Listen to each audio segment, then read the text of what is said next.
eu sou a professora Graça, vou lecionar a disciplina de matemática para os alunos do terceiro ano do Colégio Emaús.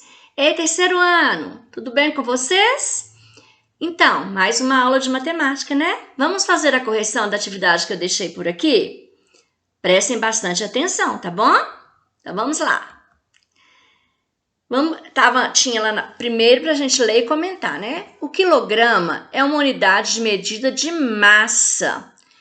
Quando a gente vai comprar alguma coisa, né? Eu quero 2 quilos, 3 quilos, 5 quilos, 6 quilos, 10 quilos.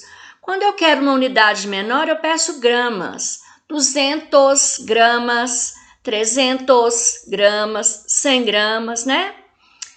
O grama é uma subunidade da medida de massa. Tem o quilograma e o grama é a subunidade. Corresponde à milésima parte do quilograma. Meio quilo equivale a 500 gramas. Quando você quer 500 gramas de algum produto, você está adquirindo meio quilo. E 250 gramas é a metade de meio quilo. É igual a um quarto do quilograma. O instrumento de medida mais usado para medir a massa de peso é a balança. Existem vários tipos de balança. Observe a imagem aqui e observe no livro de vocês também, olha. Balança de pesar animais, objetos, pessoas, caminhões também. Nas estradas eles pesam peso, olham o peso do caminhão para ver a mercadoria, né? Se tem excesso de peso. Então aqui, olha. Você conhece todos esses modelos de balança? Sabe qual é o seu peso? Eu acredito que essa balança aqui vocês conhecem. Essa aqui é uma balança mais antiga, tá, gente? Essa aqui não é tão antiga nem essa. Essa aqui é balança, né, atual. Essa aqui é de pesar caminhão nas estradas, ó. Entre os vários tipos de balança, faça um X naquela que é usada para pesar as pessoas. Tem um xizinho pequenininho aqui, olha, mas aí as outras para pesar os produtos. Então, essas aqui, olha, tá vendo? Para pesar os produtos e pesar as pessoas, tem um xizinho aqui, eu coloquei uma seta, tá? E essa aqui vocês estão observando que é para pesar caminhões, né? Transporte. Para essa atividade, vocês vão usar uma balança apropriada para pesar pessoas. Aqui, gente, se nós estivéssemos em aulas presenciais, eu levaria balança, né, para a gente pesar direitinho, fazer o peso de todo mundo da sala, olhar direitinho. Mas como nós não estamos, aí cada um teve que fazer o seu aí e colocar a resposta pessoal. Anote o peso de cada aluno da lista. Sem identificar o colega, consulte a lista e informe qual o menor peso registrado e qual que é o maior. Aí também não dá para a gente saber, né? Quantas crianças apresentaram esse peso, ou mais ou menos. Organize a tabela com peso de meninos e meninas. Para isso, combine um critério de agrupamento. Não se esqueça de escrever o título da tabela, fonte e dados. Aqui, gente, tem uma tabela aqui, olha, que ela é número de crianças, né? 3 de 25 a 27 quilos, 5 de 25 a 28, 6 de 31 a 33, 2 de 34 a 36 e uma criança de 37 a 39. Fonte, turma do terceiro ano. Meninos, peso. Meninas, né? E meninas, peso também. Peraí, só um pouquinho. E o peso. Aqui o título da tabela aí que a gente tinha feito. Agora, usando todos os dados da tabela, construa gráficos. Ao título, número de crianças por peso. Então, olha aqui, olha, entre 27 e 28 quilos, tinham quantas crianças? Nós não fizemos, né? E aqui a fonte. Toda a tabela, todo gráfico tem o título e tem a fonte. Quer dizer, onde que nós tiramos, onde nós pesquisamos. Essa fonte aqui é fictícia, foi criada por mim, vocês acreditam que criaram a de vocês aí também. Número de crianças por peso, acervo do terceiro ano. Agora aqui também são dados fictícios. O que é isso? Eu criei, eu inventei. Interpretando os dados do gráfico. Qual coluna concentra maior número de meninos? Eu coloquei a quinta coluna. Aí eu me baseei aqui, olha. Aqui, tá? Não, me perdoem. Aqui. E de meninas? Eu coloquei a primeira. O peso dos meninos, das meninas se aproxima? Eu coloquei não. Justifique. A turma do terceiro ano possui maior número de meninos que meninas. Então, o peso dos meninos, mesmo que muitos tiverem o mesmo peso, não se aproxima do peso das meninas. A lista que você completou contém a altura e peso das crianças. Se estivéssemos em aulas presenciais, também a gente pegaria a fita métrica, fazia medida, né, de cada criança com altura. Seria uma aula muito prazerosa, mas nós ainda vamos ter essa oportunidade. Existe alguma relação entre peso e altura das crianças da sua turma? Às vezes uma criança é baixinha, é menor que a outra e pesa mais. Ou então, às vezes, ela é maior que a outra, bem maior, pesa um peso equivalente à altura dela ou menor. Aí depende, né? As crianças mais altas apresentam maior peso? Não, nem sempre, gente. Porque às vezes a pessoa é muito alta e magra. Depende. Justifique.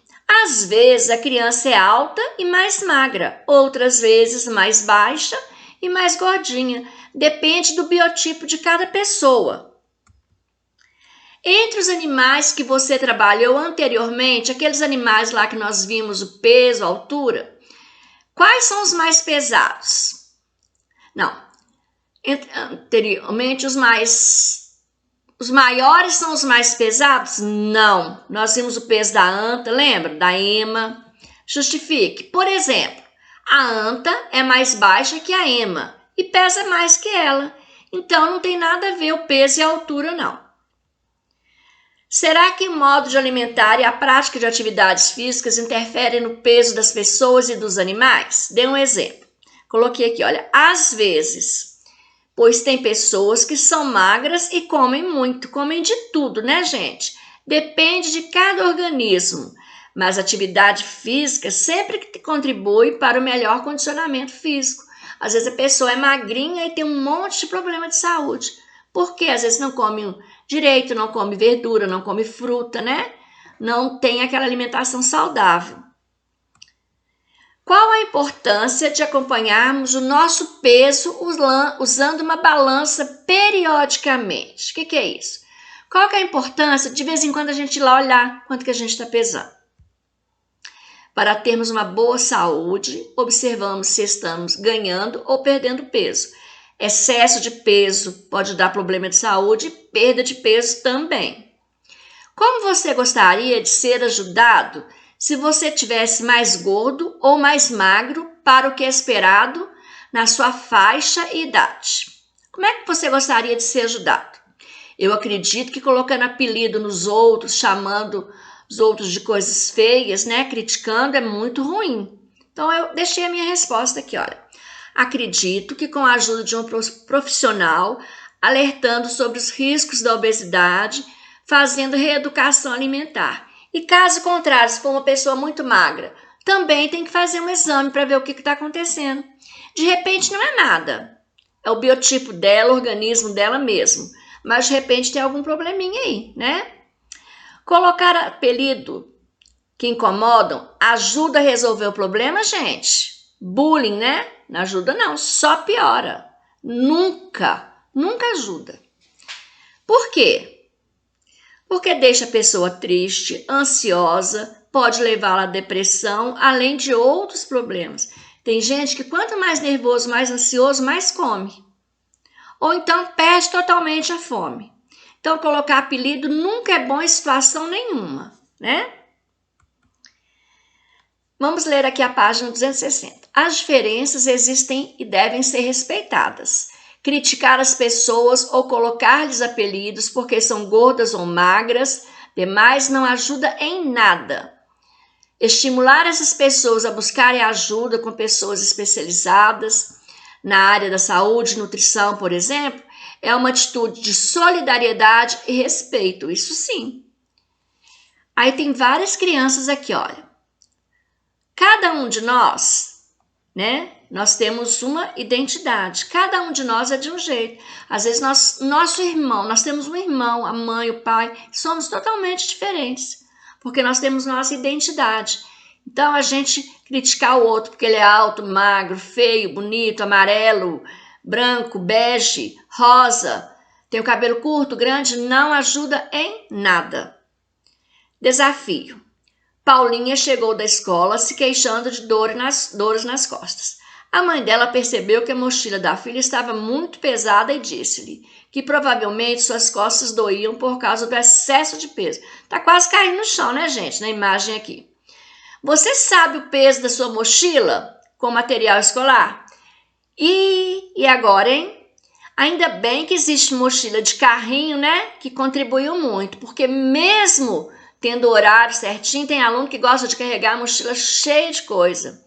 E não é bom carregar a mochila com peso, com muito peso. Faz mal para a coluna cervical da gente. Pese sua mochila com material escolar e faça os cálculos. E responda, o peso da sua mochila é compatível com seu peso? Se você, às vezes a criança pesa 30 quilos, a mochila pesa 40. Não pode, nunca. Não pode, tá, gente? Isso aqui nós estamos fazendo juntos. Agora aqui lá na outra página. Compare o peso da sua mochila com o peso da mochila de um colega. Qual das mochilas é mais pesada? Eu não sei também. Tem aluno que leva o material necessário para a aula do dia, a mochila tem um peso normal. Agora já tem aluno que leva tudo e muito mais, aí resposta pessoal também, tá, gente? Mas, gente, é importante perceber que embora a gente tenha pesos diferentes, a unidade de pesar alguma coisa é sempre o quilo, a unidade de massa, tá? Resolvendo problemas. Desta vez, você vai resolver problema fazendo estimativas. O que é isso, professora? Nós vamos estimar, falar mais ou menos, aproximadamente. Quantos limões há em um pacote? Desse pacote aqui, ó. Eu joguei 12. Falei assim, deve ter 12. E laranjas? Eu pensei assim, 6. Eu não sei o total. Foi uma estimativa. Há mais laranjas ou limões? No pacote de 2 quilos. Eu coloquei limões. Por quê? Os limões não são menores? Cabem mais limões do que laranjas, então.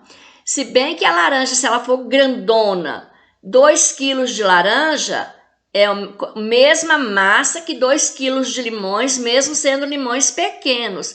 Às vezes vai aumentar a quantidade de limões, mas o peso é o mesmo, tá? Há mais laranjas ou limões? Aí já falei, né? Porque são menores. Como você pode conferir essa estimativa? Aqui, ó. Eu não fiz uma estimativa. Falei, deve ser 12, deve ser 6. Para conferir, vira o pacote no lugar e conto uma por uma, para ver se eu acertei.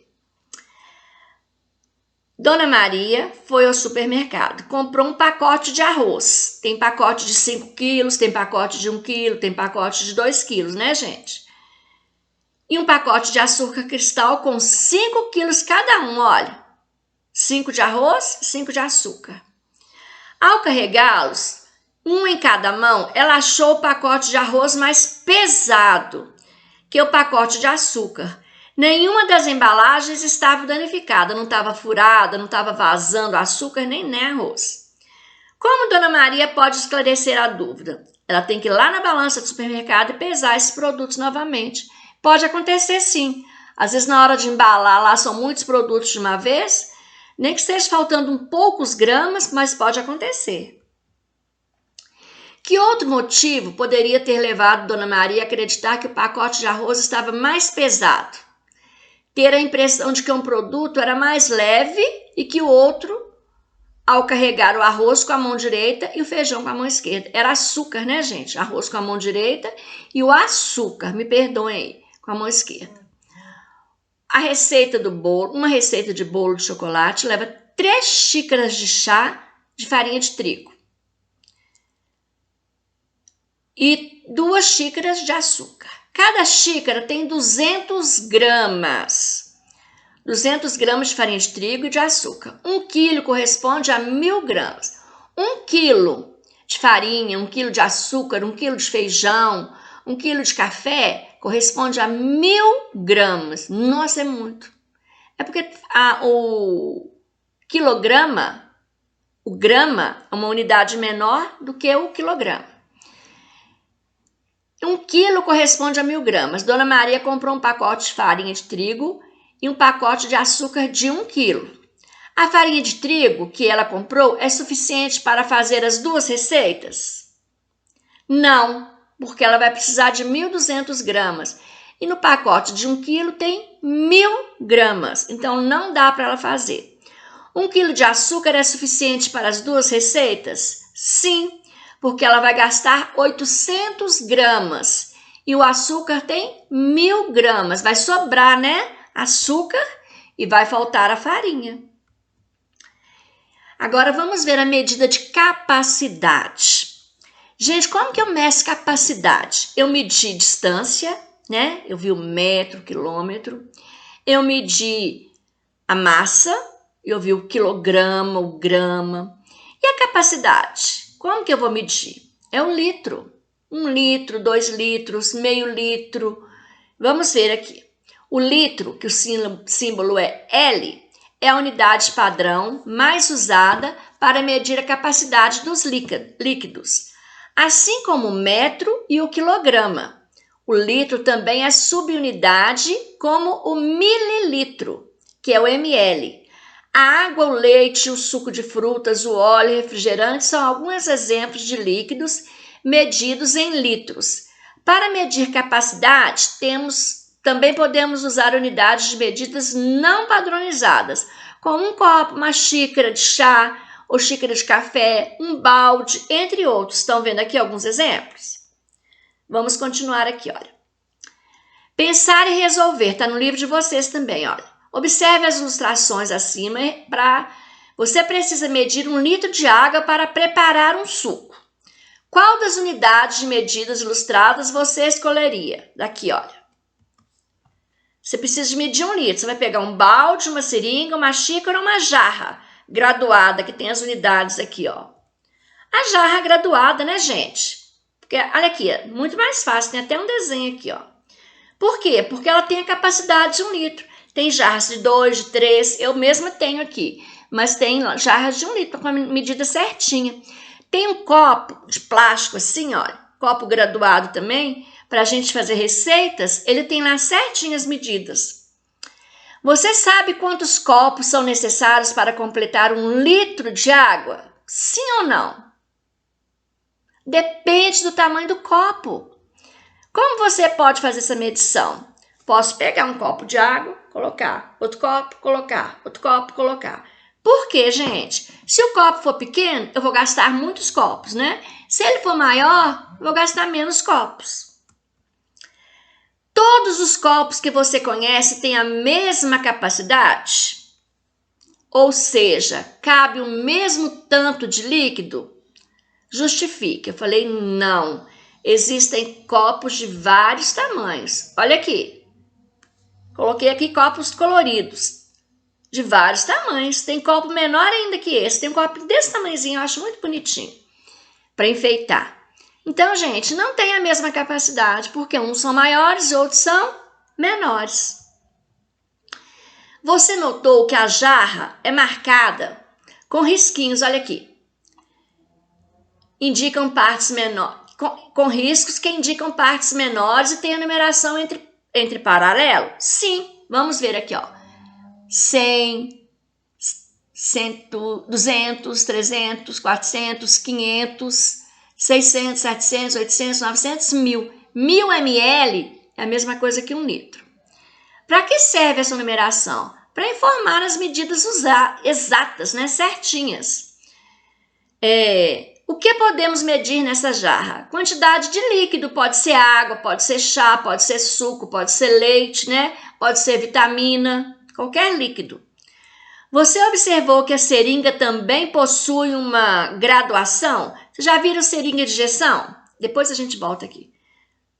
A seringa de injeção, de vacina, tem também essa graduação aqui, olha. Para que serve a graduação na seringa? Também é para informar as medidas exatas. Olha aqui. Aqui eu deixei a jarra graduada, né? E as seringas. Tem umas seringas maiores, de a gente fazer exame de sangue, né? E tem as pequenininhas que a gente toma vacina. Aqui também tem, olha, 2,5 ml, 2 ml, 1,5 ml, mililitros. Então, são unidades menores que o litro. A jarra e as seringas. Então, gente, hoje nós começamos a introduzir a medida de capacidade, que é o litro, né? Nós vamos fazer muitas atividades de medidas de comprimento, de massa, de capacidade por aqui, tá bom? Retomar bastante os conteúdos para a gente ficar, ó, craque. Vou deixar de para casa para vocês. As páginas 264, 265 e 266 e 267 do livro de vocês. As páginas finais. E mais uma atividade para vocês fazerem no caderno, que é cálculo de perímetro. Mas o livro está acabando, professor, a aula vai acabar? Não, nós vamos retomar todos os conteúdos, principalmente esses últimos, né? Que tem um grau de dificuldade maior um pouquinho, nós vamos fazer muitas atividades por aqui ainda, tá bom? Então, gente, façam para casa direitinho, eu aguardo vocês na próxima videoaula. Deixo um beijo carinhoso no coração de cada um, peço a Deus que abençoe você, que abençoe a sua família. Até a nossa próxima videoaula. E lembre-se, juntos no caminho certo.